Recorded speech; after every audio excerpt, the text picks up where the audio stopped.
That's so great. Crazy, crazy, crazy. So what I was wondering about, Benny, was... You've got one note on here that doesn't look like the note you played. Please. Where would this be at? Oh, you have a... Oh, well, you've got a question mark under it, too. Yes! Yeah. That's interesting. I didn't see the question right there. I think you did mean it F natural. Right. I was wondering whether it would be F. You could have it as a... See, here's what I was wondering. I wonder if I could do it like... If I did something like...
Even there, that should have been an F natural, I think. Okay, let's see. Wait a minute now. No, wait a minute. Oh, wait a minute. You've done this all in concert. Isn't that a transposed score? So yeah, but you got, but your signature, but your key signature is not listed. Right, yeah, there's no key. So all the accidentals are on there. So, beginning of the bridge, so all the accidentals are on there, okay. So, would it be... So you're right, yeah, I hadn't noticed that it was I never put any key signature, I just kind of put the accidentals in. That's it, yeah, no, then. So I think... No, you're right, you're even the note I mentioned, it's right if you don't have a, key signature. Right. Yeah, I just took it for granted that there was a key. Do you think that so, does that sound about, let's see. And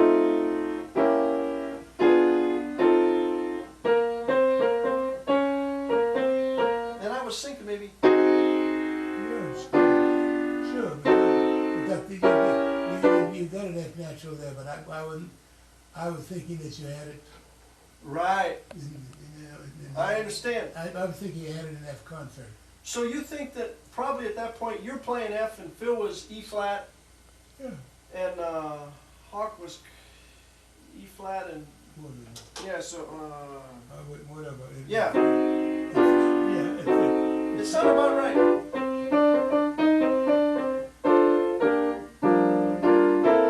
Absolutely. This is the part that I was.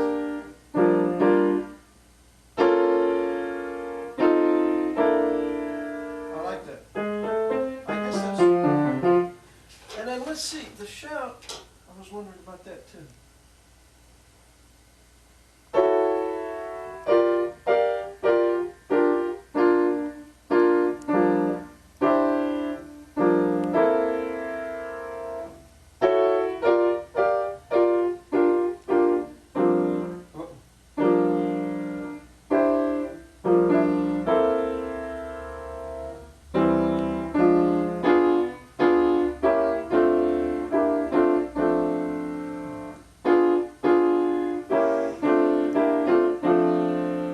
Sounds about right.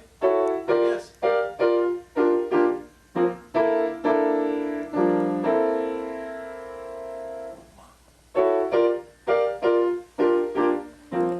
Whoops.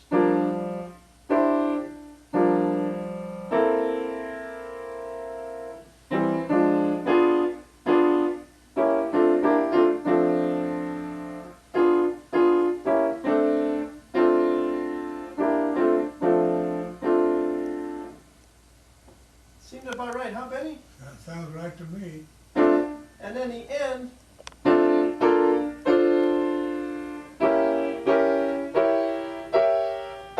Absolutely. Diminished chord. Diminished chord. Yeah, absolutely.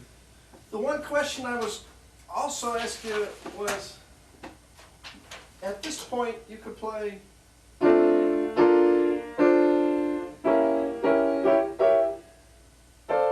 I think you could also play maybe.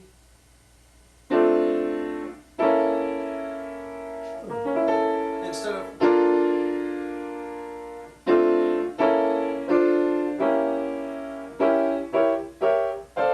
That's the way that's moving, it doesn't matter. It doesn't matter really? No, that's right.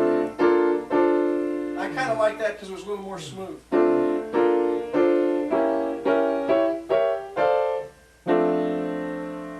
sure. Slight.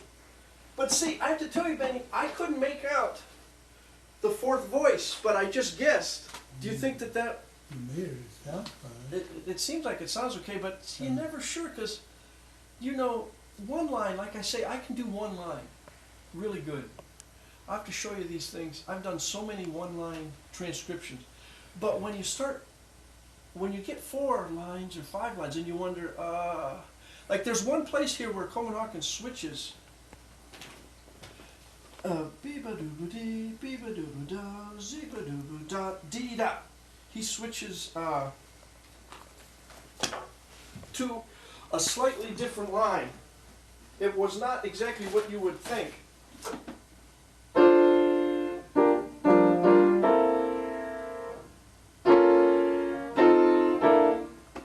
You see the tenor part?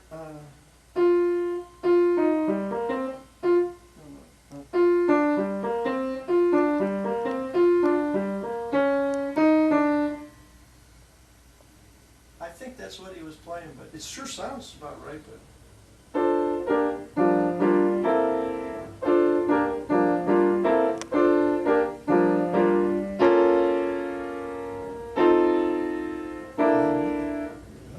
Doesn't that seem about right? Sure, yes, indeed. One of my dreams, Benny, was sometime. I wish I had your ears. Oh no! I'm not kidding. Are you kidding? Dude. I was hoping sometime like it would, you know, because there's so many beautiful things on there. I would like to start getting into them, you know, and studying them. But I'm only doing it from my one side, which is, for example, I can't hear the 4th line, so I just had to guess and put it in. But I'll give you some other things, Benny. Like I got interested in. Here's all these different Charlie Parker solos. So I just transcribed them all. All of these? Yeah, they're all in here, all written for the alto. Now, Where do you find the time and the patience? well, I want to learn, Minnie. I want to keep learning my whole life, and I just keep. Now, here's another one. These are like what I call great saxophone solos that a lot of people say, Coleman Hawkins body and solo. You know the ones on here. So I did all of those, and I have them all on here. I can sit and play them. I've learned so much. Now here's this one you think is funny maybe. Cannonball, he had this song Work Song. You know? And I found out he recorded it 17 times because I have a lot of different records. So the way my mind works, I said, I think I'd like to study and see what he was doing. So I transcribed his work songs and I put them in a score. So the first time that he plays the song is across the top. And then over the years, his different solos go down. So in 20 minutes or so, I can kind of study and see, here's how Cannonball kind of evolved on this one song over the course of like 17 years or something, you know. So, like I say, I just want to keep learning, and this honeysuckle though seems maybe about right, but I'm not exactly sure. There could be a few notes, but it basically is. You think it's okay? It was fun. It sounds. You know what's amazing to me when I listen to it? The voice. It's so positive, and sparkling, and optimistic, and beautiful, and pretty. And when we played it with 4 sections, and everyone was like, "Man, that sounds great. My part feels great. It feels right." So I've never really. I guess I don't know. There's so many different ways to voice chords and stuff. I guess that's a whole. Oh yeah. This one is pretty basic, right? Like just from the block chords. Absolutely basic. Absolutely basic. How the hell do you do it? I just don't know how you did it all. It's a lot of hours, and now this guy's asked me to transcribe these Jerry Mulligan and Bob Brookmeyer things, and I think I would enjoy doing that because as you transcribe them, you can learn the tune. Of course. And I remember I learned a lot of tunes from you listening to you play, because you played so clear and beautiful that if you were listening, you could learn how the song goes somehow from just hearing you play, you know. Now I also have this. I played this one for you over the phone. We met this little girl in Denmark. I think we're going to adopt her. Oh yes, you told me, yes. Camila.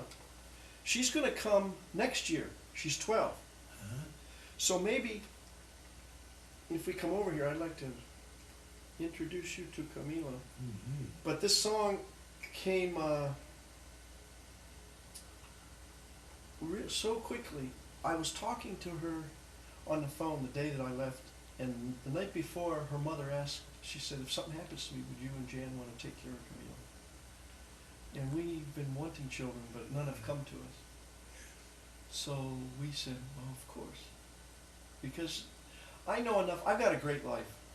I have so many great things. I don't know if I can really, you can't push or ask for too much. You know what I mean? There's always, somebody's always looking for something, I think. But anyway, Camila, she's so great. And so this song kind of came real quickly, and it came fast. I don't know if, I'll play a little bit maybe.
work, huh? Lovely. So I started fooling around with it a little bit, and I found a few. I still haven't finished, but I found a few counter lines, I think.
Camila, Camila, Camila, what are you doing to me?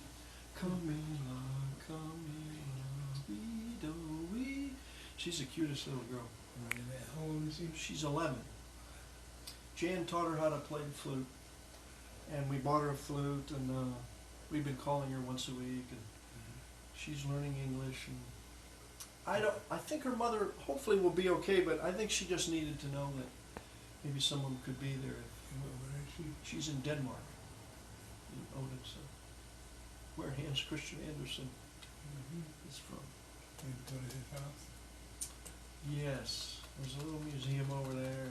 I started reading some of those Hans Christian Andersen fairy tales, and they seem so idyllic and beautiful, but they also are very violent. There's a lot of this guy chopped this guy's head off, and I guess a lot of things we do with kids have that in it. Like, when the cradle. Does she speak any English? Yes, a little bit. Yeah. They all study English in school. Yeah. All of those countries that have just small populations. Yeah. You know, they better learn English or don't leave home. Yeah, sure. Yeah. Too many places they will go to people that never even heard of their language. Yeah. More or less of their country. Yeah, that's right. Yeah. So that's kind of what's been going on. We've been. I still haven't decided whether I want to do this with a quartet or maybe even. This guy asked me now about writing some kind of orchestral piece or something. And this could work with strings or something else. Well, Something like that. I'll do some quartet things for your own. Yes, I know. Instead of, Yeah, transcribing these, do something their own. yeah, of course. I know. You can do I that. should. Oh, of course. I Yeah. feel like I have a lot of energy, and Yeah, I'm still learning. a lot of creativity. Yeah. Sure, that's it. You can do that. See, Yeah. that's obvious. Well, a lot of this last time when I went, we played everything that I wrote. I felt so insignificant because I only have, I think I have 10 or 11 big band. They're all originals though, and Yeah. but we played them all and they sounded fine to me. Good. But there's so much more to, you know. I've only been writing. Yeah, I think I'll continue, and it's a lot of fun, you know. In some kind of ways, I find it actually a little bit easier to play my own music than playing standards or something for some Yeah, reason. you're close to it. Yeah. You interpret it as you know how it's to be interpreted, you know. Yeah. And I think that's the way you should really go from here on in. Yeah. You know, it's nice to transcribe these things Right. for practice. That's a Yeah. It's just, I'm amazed at how well you did these things. I could not have done it when I was doing that for money. Well, You know, I'm sure you. And you can do this, and you can do this for your own It's fun. amazement, so to speak. You know. Yeah. And It's fun it's fun to learn, and what I try to tell students is, I don't know if I'm thinking along the right lines, I believe I am, that I think in order to really play how you want to play, you should be able to play what you hear and have it, what the notes that you want it to be. yeah, and hear inside. Yes, Not only what you hear on the record, right, what you hear inside. right. So I try to tell students that a CD is just someone's ideas that are frozen in time. One moment. That's right. So what's really great about the CD is we can listen to it a lot and fool around with it, That's right. play around with it, the piano, try to bring it out. But you should have the skills to bring it out. Because if you don't have those skills to bring it out, how are you going to bring out what you have yourself? How are you going to put it down? That's how I was thinking about it. I didn't really ever do any of this to steal someone's licks. So there's something about the process that's so fascinating to me. There's only 12 notes, but to take these notes and say, oh, this is kind of the line that he made, or this is what he did, and then when I look at him, it makes me happy for some reason. I don't know what it is. I think it's, especially all the distraction that there are in life, to keep yourself focused on really great things is wonderful. You know, like I listen to a recording, I'm like, oh wow, listen to what Charlie Ross was. Yeah, that's really great, man. You know. And Coleman Hawkins, that solo he played on that, that's pretty wild, isn't it? He came in with that. That's the way he burst. Yeah. I remember you telling me that you said he was a very strong man, Marky. We were driving around in France, and he had a bottle on the seat and never missed a turn or anything, just. Fantastic. That's the first time I ever rode in a car over 100 miles an hour. He was at the wheel. I probably told you that. No. Yeah. Oh boy. That was his car, and he wanted to show off, and he wanted me to try. Come take a ride with him. This was like 5 or 6 o'clock in the morning, you know. Yeah. Up there on the Holland Speedway above 150th Street. Wow. 155th Street. Wow. Boy. Yeah. And he wasn't drunk, but he Yeah. was drinking all night. He had control, His name? absolute control. He was a good driver. Yeah. Good car. I remember a funny story that there was a young guy hanging out in New York in like maybe 1968, 67, and he was complaining to Cannonball Adder, and he said, Cannonball, Coleman Hawkins makes me nervous. And Cannonball said, Coleman Hawkins is supposed to make you nervous. That's right. That's right. Isn't that great? That's right. Yeah. You know, Benny, I also made this, I started making little saxophone caps. Oh, boy. Ooh. You know how you travel and you're always on the